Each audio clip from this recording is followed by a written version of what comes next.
নমস্কার বন্ধুরা, তোমরা সবাই কেমন আছো? আমার চ্যানেল দ্য তনুস ওয়ার্ল্ডে তোমাদের সকলকে স্বাগত।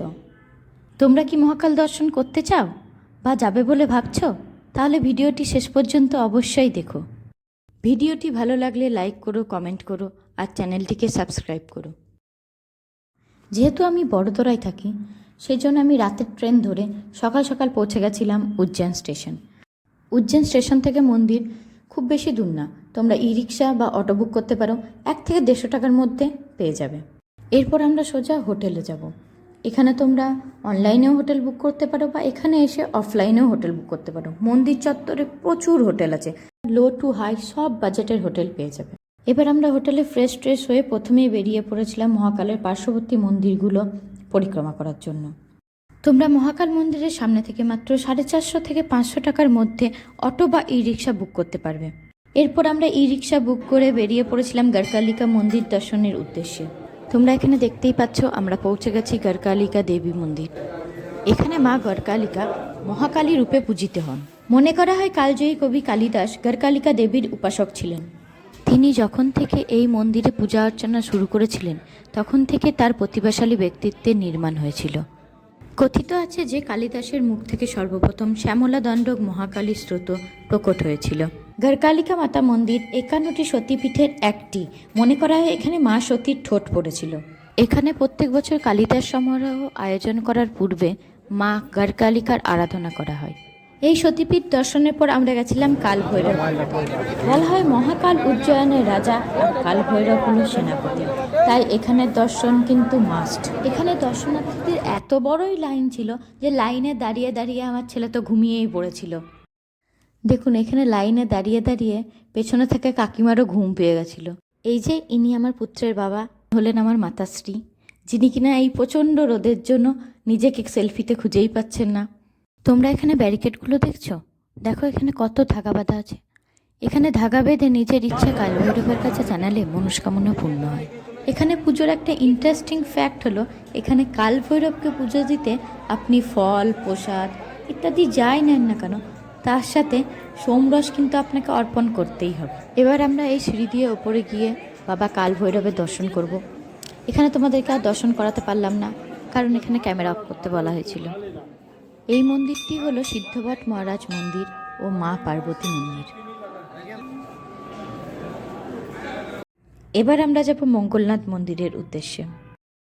আমরা মন্দিরে পৌঁছে গেছি। দেখো দেখো পুচকুটাকে দেখো, দিদুন দাদায়ের সাথে ফটো ক্লিক করবে বলে দৌড়াচ্ছে, আবার চকলেট খেতে খেতে পোজ দিচ্ছে। এটি হলো পৃথিবীর একমাত্র মঙ্গলনাথ মন্দির। এখানেই পৃথিবীর গর্ভ থেকে মঙ্গল গ্রহ উৎপন্ন হয়েছিল। এখন আমরা পুজো দেওয়ার জন্য লাইনে দাঁড়িয়ে আছি। এখানে সবাই পুজো হাতে অপেক্ষা করছে নিজেদের মঙ্গল দোষ কাটানোর যজ্ঞ করার জন্য। ওই যে দেখো লেখা আছে, এখানে মঙ্গলনাথের পরিক্রমা করলে পুরো পৃথিবীর পরিক্রমার পূর্ণ হয়। মান্যতা আছে এখানে যেসব ব্যক্তিদের কুষ্ঠিতে মঙ্গল দোষ থাকে, বিবাহতে বাধা থাকে, তারা এখানে পূজা পাঠ করালে সব মঙ্গল দোষ নিবারণ হয়। সব মন্দিরের বাইরেই তোমরা বিভিন্ন রকম দামের পুজোর ডালি পেয়ে যাবে।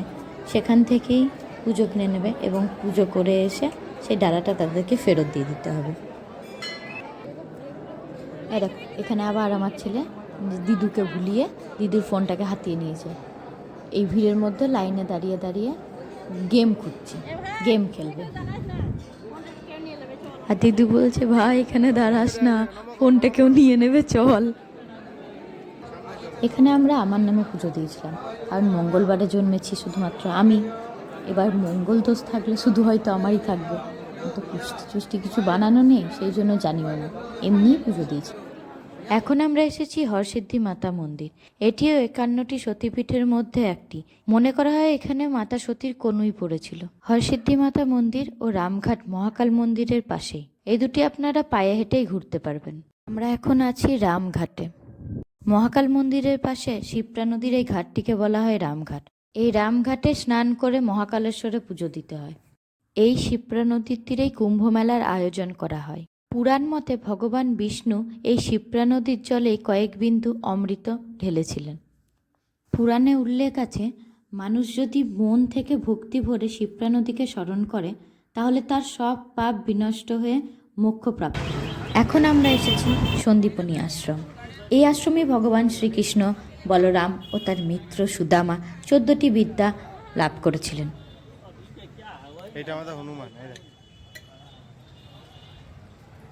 এখানে গুরু সন্দীপনীকে শ্রীকৃষ্ণ, বলরাম ও সুদামার গুরুদক্ষিণার কথা দুটি পুরাণে দুইভাবে বর্ণনা করা হয়েছে। তোমাদের সাথে এই দুটো গল্পই আমি এখন শেয়ার করছি, শোনো তাহলে। ভাগবত পুরাণ অনুসারে শ্রীকৃষ্ণ, বলরাম ও সুদামা শিক্ষাগ্রহণ শেষ হলে তারা তাদের গুরু সন্দীপনীকে তার নিজের পছন্দ মতো দক্ষিণা চাইতে অনুরোধ করেছিলেন। গুরু সন্দীপনী তখন তার সন্তানের পুনরুদ্ধার চেয়েছিলেন, যে কিনা প্রভাসের সমুদ্রে নিখোঁজ হয়ে গেছিল। তখন শ্রীকৃষ্ণ ও বলরাম দু ভাই প্রভাসে গিয়ে দেখেন যে তাদের গুরুর ছেলেকে শঙ্খচূড় নামক এক দানব ছিনিয়ে নিয়ে গেছে। শ্রীকৃষ্ণ তখন তার পুত্রকে উদ্ধার করেন এবং গুরুর কাছে ফিরিয়ে দেন। আবার হরিবংশ পুরাণের মতে শ্রীকৃষ্ণ জানতে পেরেছিলেন যে সন্দীপনীর পুত্রকে পাঞ্চজন নামক এক অসুর গ্রাস করেছে, তাই তার মৃত্যু ঘটেছে।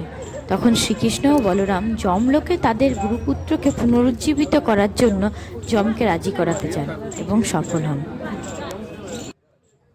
এত সুন্দর স্নিগ্ধ মনোরম পরিবেশ দেখে আমাদের কিছুটা ফটো সেশন চলছিল এখানে।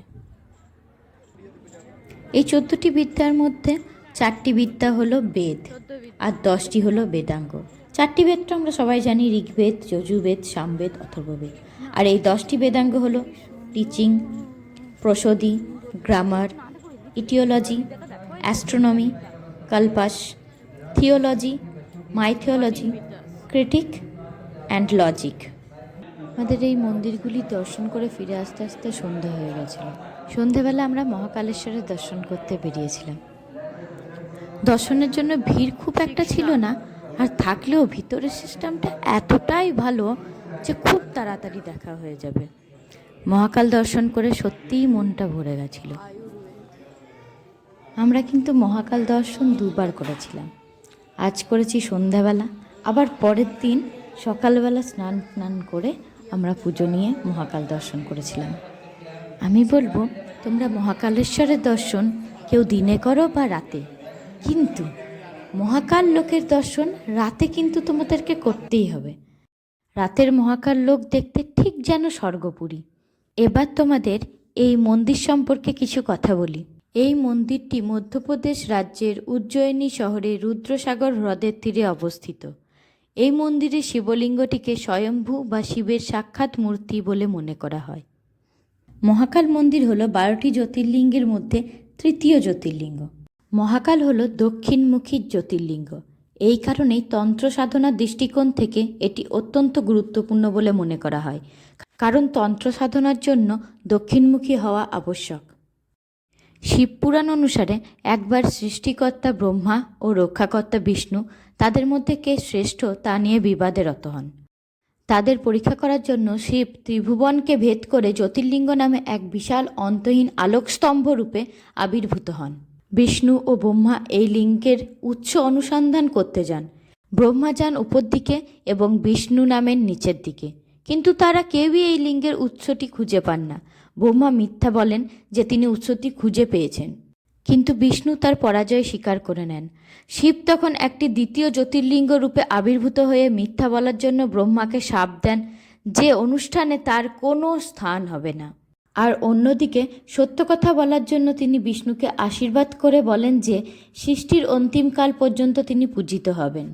জ্যোতির্লিঙ্গ হলো সেই অখণ্ড সর্বোচ্চ সত্যের প্রতীক, যার অংশ শিব নিজে। মহাকাল মন্দিরের গর্ভগৃহের উপরে ওমকারেশ্বর মহাদেবের মূর্তি স্থাপিত। গর্ভগৃহের পশ্চিমে গণেশ, উত্তরে পার্বতী, পূর্ব দিকে কার্তিক এবং দক্ষিণ দিকে শিবের বাহন নন্দীর মূর্তি স্থাপিত। এই মন্দিরে 5টি তল আছে, তার মধ্যে একটি ভূগর্ভে অবস্থিত। ভূগর্ভস্থ কক্ষের পথটি পিতলের প্রদীপ দ্বারা আলোকিত করা হয়। এখানেই দেবতাকে প্রসাদ দেওয়া হয়। সবশেষে বলি এই শহরের আর একটি বিশেষ গুরুত্ব। এখানে প্রত্যেক 12 বছর অন্তর অন্তর কুম্ভ মেলার আয়োজন করা হয়। ভিডিওটি ভালো লাগলে কমেন্টে জয় মহাকাল লিখতে ভুলো না।